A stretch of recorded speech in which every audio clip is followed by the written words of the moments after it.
Salut, c'est Zaba et commençons tout de suite. Numéro 9, les géants de Sardaigne. Une nouvelle fouille dans l'un des cimetières les plus mystérieux du monde a permis de découvrir des statues extraordinairement étranges. Les fouilles ont eu lieu dans la nécropole de Monte Prama, en Sardaigne, et c'est là que les chercheurs ont trouvé des statues de 2 mètres de haut, très mystérieuses et totalement dépourvues d'expression. Et les visages de ces sculptures géantes sont tout à fait étranges.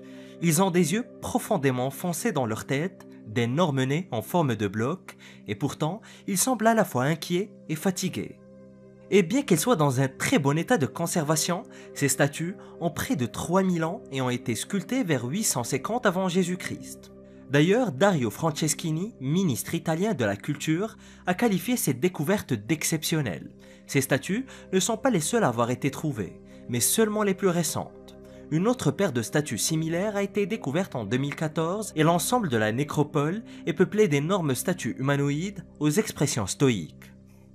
Monte Prama elle-même n'a été découverte qu'en 1974 par des fermiers locaux. Ils creusaient dans leur champ lorsque l'un d'entre eux a heurté le sommet d'une tête en pierre. Et après plusieurs années de fouilles, le champ est devenu l'un des sites archéologiques les plus importants d'Italie, ce qui n'est pas vraiment une mince affaire. Et c'est d'ailleurs là que les historiens ont reconstitué l'histoire ancienne de la Sardaigne et de son peuple archaïque. Au début, les archéologues pensaient trouver une colonie carthaginoise datant de 500 ans avant Jésus-Christ. Mais les habitants de ce site étaient bien plus anciens et provenaient d'un peuple insulaire qui s'est installé en Sardaigne aux alentours du 8e siècle avant notre ère. Il s'agit de la mystérieuse civilisation nuragique qui a depuis été pratiquement oubliée par l'histoire. Le peuple nuragique a construit sur toute l'île des mégalithes qui ressemblent à des tours solitaires et qui restent à ce jour un mystère complet. Il existe encore plus de 6000 de ces tours solitaires réparties dans toute la Sardaigne et il est probable que beaucoup d'autres existaient auparavant et ont été détruites. Et ces statues sardes sont également déroutantes en raison de leur aspect très étrange et de leur caractère presque mystique. Personne ne sait pourquoi ces énormes statues ont été construites, bien que beaucoup aient suggéré qu'elles étaient censées représenter des guerriers. Les meilleurs archéologues pensent qu'il s'agit de gardiens ancestraux de la nécropole, construits sur le site funéraire pour veiller sur les âmes des morts. Personnellement, j'ai ma propre théorie qui est bien plus bancale. Numéro 8, les dentiers de Waterloo. Aller chez le dentiste en 1815 n'était pas vraiment de tout repos. Les gens du 19e siècle avaient des dents horribles et même les plus riches avaient la bouche pleine de pourriture. Et lorsque toutes les dents pourrissaient dans la bouche de quelqu'un, on fabriquait généralement des dentiers à partir de dents de personnes décédées et aussi des dentiers en bois, en ivoire et en métal. Mais ce n'est pas tout ce que les gens faisaient pour leur bouche. Les riches ont commencé à essayer de blanchir les dents en utilisant des solutions acides afin de brûler l'émail. De plus, tout le monde voulait devenir dentiste. Les bijoutiers, les forgerons et les chimistes s'initiaient tous à la dentisterie au cours du XVIIIe et du XIXe siècle. Et l'augmentation de la consommation d'aliments sucrés a entraîné une détérioration des dents des gens, et la demande de fausses dents n'a cessé de croître. Une publicité de 1792 en Angleterre montre même que les premiers dentistes offraient de l'argent à quiconque pouvait leur apporter des dents humaines, qu'ils utilisaient ensuite pour créer des prothèses dentaires. Les chercheurs pensent qu'après la bataille de Waterloo, des opportunistes avides ont pillé le champ de bataille à la recherche de dents. Comme vous le savez, la bataille s'est déroulée le 18 juin 1815. Le duc de Wellington dirigeait l'armée britannique contre l'armée française de Napoléon Bonaparte dans le cadre de sa campagne visant à dominer l'Europe. Mais les Britanniques, rejoints par leurs alliés prussiens, ont défait les forces françaises à Waterloo, ce qui a mis fin à la guerre.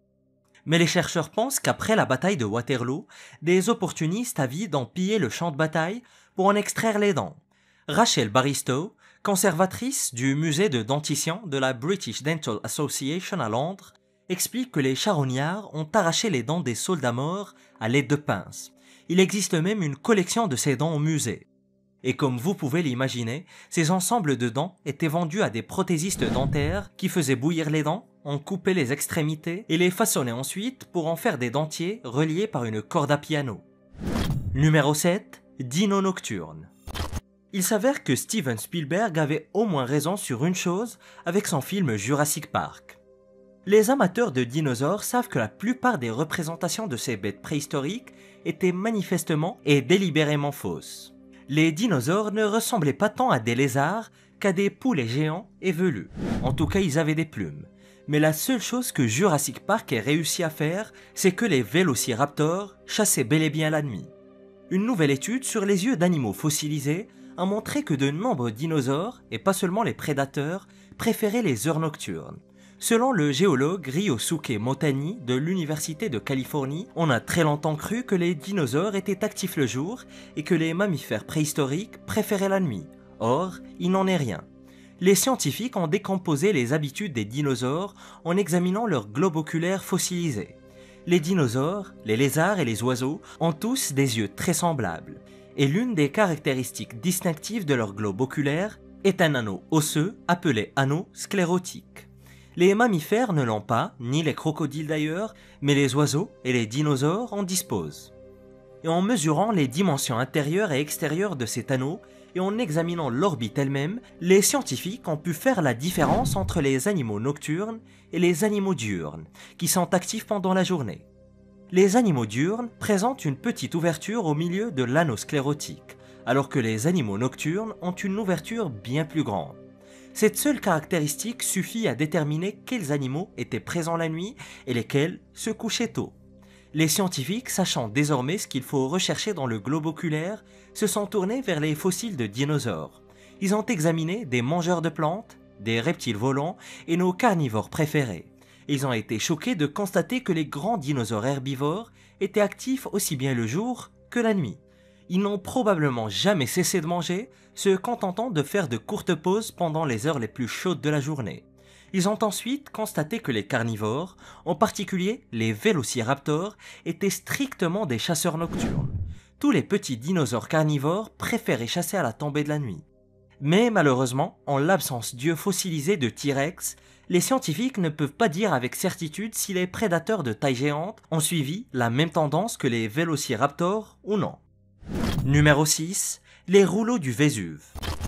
Il y a 2000 ans, dans la ville d'Herculanum, s'élevait une somptueuse villa, une splendide demeure qui surplombait la magnifique baie de Naples, et les Romains qui vivaient ici avaient une vue fantastique sur l'océan scintillant et en jugeait par la taille de la maison, menaient une vie très aisée. Il s'agissait d'un vaste domaine doté d'une impressionnante bibliothèque où l'on trouvait les textes les plus importants de l'époque. On y a retrouvé des rouleaux rédigés par les plus grands philosophes de l'histoire, dont une série de volumes écrits par Philodème, l'un des instructeurs du poète Virgile. Malheureusement, pour les personnes qui vivaient ici, la destruction a eu lieu en l'an 79 de notre ère. Herculanum, tout comme sa ville-sœur de Pompéi, se trouvait à l'ambre du Vésuve. Et lorsque le volcan est entré en éruption et a enseveli Pompéi sous les cendres volcaniques, il a fait de même pour Herculanum. Des nuages de fumée et de cendres ont enseveli la ville, y compris la fantastique villa et sa vaste bibliothèque. Et en 1752, des fouilles ont révélé la résidence et son impressionnante collection de littérature. Ces fouilles ont permis de découvrir plusieurs liasses de parchemins carbonisés par l'incroyable chaleur de la fureur du volcan. Ces parchemins étaient parfaitement conservés mais à peine lisibles. Ils s'étaient essentiellement transformés en roches volcaniques ou en fossiles, et la maison elle-même a été baptisée Villa des Papyrus. Et depuis le XVIIIe siècle, les archéologues ont récupéré 1800 parchemins de la villa, mais leur lecture est un véritable cauchemar.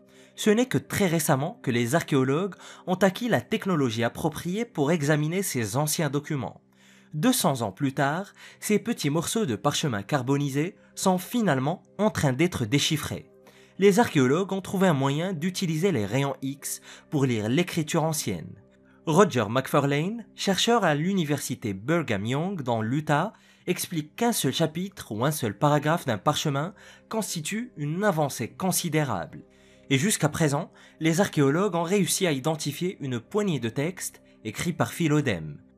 Il s'agit d'un érudit et d'un philosophe grec du IIIe siècle avant notre ère. Les historiens le connaissent grâce à plusieurs récits parlant de lui, mais n'ont jamais eu l'occasion de vraiment comprendre sa prose, car la plupart de ses travaux ont été perdus.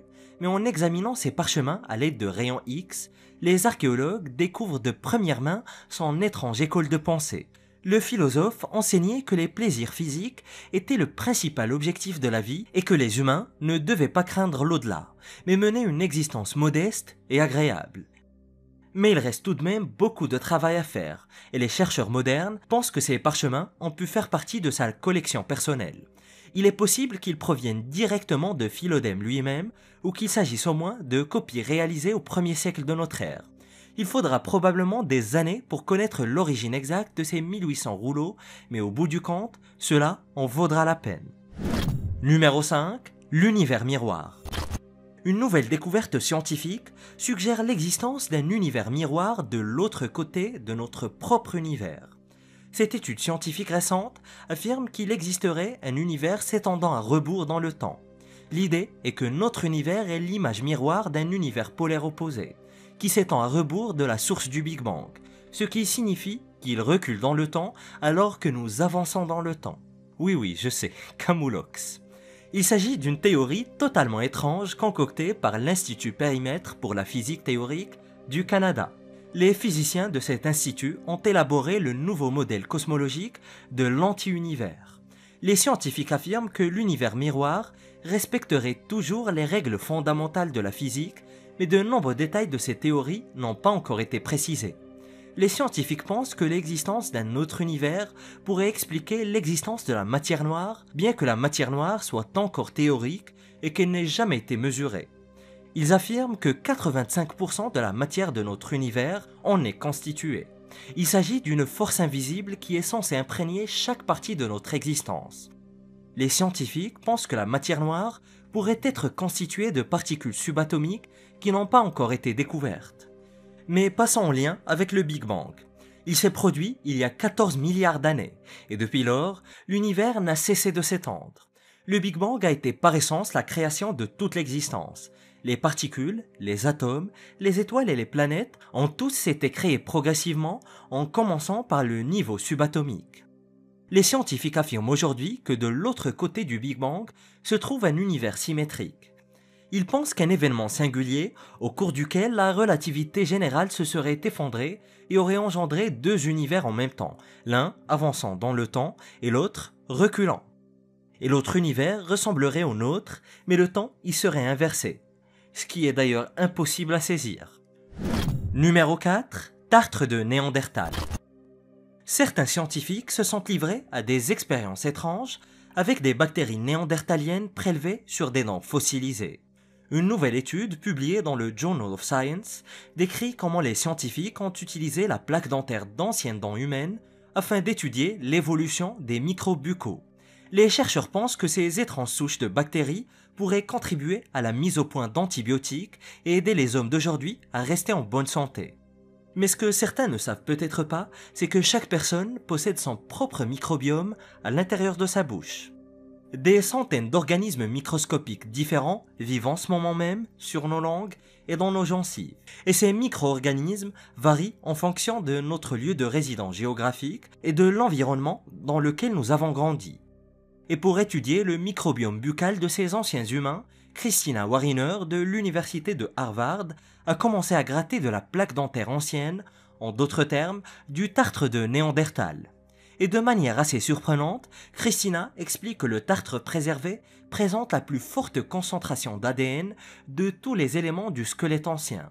Et avec seulement quelques milligrammes, Christina est capable d'isoler des milliards de fragments d'ADN. Et au cours de l'étude la plus récente, Christina et ses collègues ont analysé le matériel dentaire de 12 néandertaliens, de 34 humains archaïques et de 18 humains plus récents datant des 100 000 dernières années. Ils ont ensuite séquencé plus de 10 milliards de fragments d'ADN pour identifier 459 génomes bactériens. Étonnamment, 75% des génomes bactériens proviennent de bactéries buccales connues aujourd'hui. Les 25% restants en revanche sont un mystère complet. Mais le plus intéressant dans cette découverte, c'est que les génomes bactériens inconnus semblent être liés à des espèces connues de bactéries trouvées dans les grottes. Et selon Christina, la seule chose que tous ces peuples anciens avaient en commun était qu'ils vivaient dans des grottes et buvaient par conséquent de l'eau provenant des grottes. Il est donc très fascinant que les scientifiques puissent trouver toutes ces informations simplement en examinant du tartre préservé. Nos bouches sont très différentes de celles de nos ancêtres, principalement parce que nous ne vivons plus dans des grottes et que nous nous brossons les dents, ou du moins pour certains d'entre nous. Numéro 3. Tombée du ciel. Suzy Kopp, habitante du New Jersey aux États-Unis, vaquait à ses occupations lorsqu'un rocher s'est écrasé sur son toit. Le caillou venait de l'espace et a traversé ses barres d'eau. La météorite a ensuite rebondi sur le sol comme un ballon de basket et a ricoché sur le plafond avant de s'immobiliser. La roche est très grosse et noire et pourrait bien faire partie de la météorite la plus célèbre de l'univers. C'est Derek Pitts, astronome en chef à l'Institut Franklin de Philadelphie, qui est venu enquêter sur la pierre. Et selon lui, la pierre pourrait avoir près de 5 milliards d'années et faire partie de la pluie de météorites des États aquarides qui a lieu chaque année au printemps. Il s'agit d'un événement annuel au cours duquel de petites particules éjectées par la comète de Halley tombent sur la Terre. Et lorsque la comète de Halley s'est approchée de la planète en 390 avant Jésus-Christ, elle a expulsé tout un tas de matériaux qui se sont détachés et chaque année, une partie de ces matériaux retombe sur la surface de la planète sous la forme d'une brillante pluie de météorites. Et à l'heure actuelle, la comète de Halley est à peu près aussi loin de nous qu'elle peut l'être. Et la dernière fois qu'elle a été visible à l'œil nu, c'était en 1986. Et elle ne repassera pas près de nous avant 2061. Et en attendant, Suzy Kopp et sa famille possèdent un morceau géant de la comète qu'ils gardent en souvenir. Il s'agit tout simplement de l'une des roches les plus rares au monde, et c'est une chance qu'elle n'ait pas tué quelqu'un en s'écrasant sur le toit. Numéro 2. Le poisson clignant. Une nouvelle étude affirme qu'un poisson lait pourrait détenir le secret de l'évolution animale.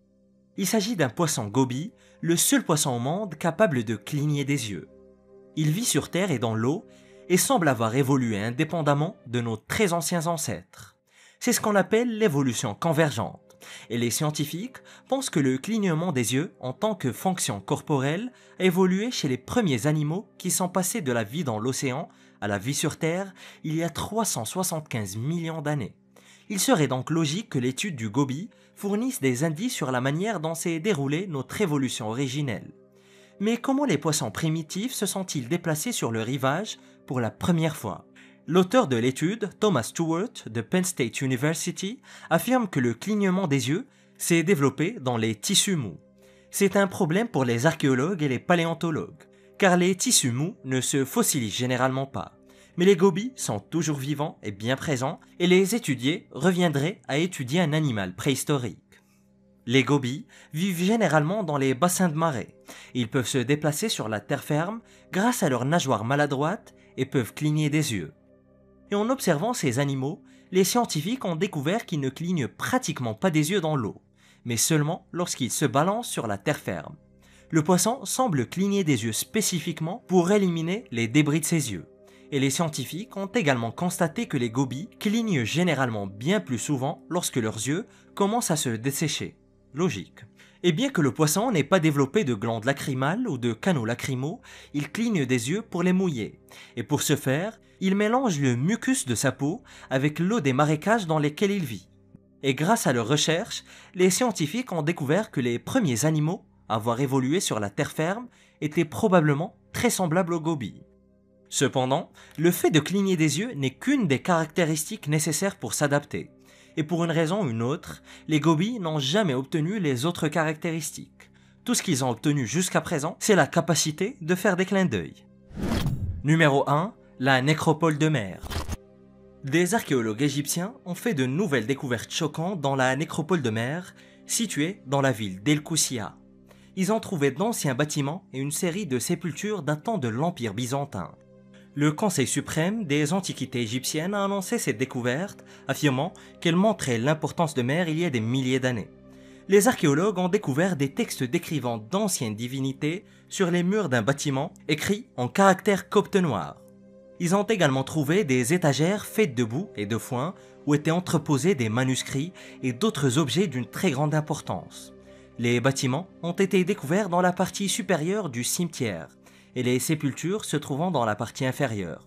Et l'une des nouvelles sépultures appartenait à une femme dont le cercueil en bois était très endommagé. Mais à l'intérieur du cercueil se trouvait un masque, des perles, une paire de miroirs en cuivre et quelques pots en argile. La nécropole elle-même rivaliserait presque avec celle de Saqqara par son importance. Elle est située au milieu de nulle part, environ 70 km de la ville d'Asyut. Et entre la 6e et la 12e dynastie de l'Égypte ancienne, elle servait de cimetière aux gouverneurs de province. Ces personnes, appelées nomarques, étaient semblables aux gouverneurs régionaux actuels. Et sachant que l'Égypte ancienne comptait près de 42 provinces, et chacune d'entre elles avait son propre nomarque. Le cimetière était également utilisé pour enterrer les maires et les prêtres. Mais lorsque l'on évoque l'Égypte ancienne, on pense généralement aux pharaons.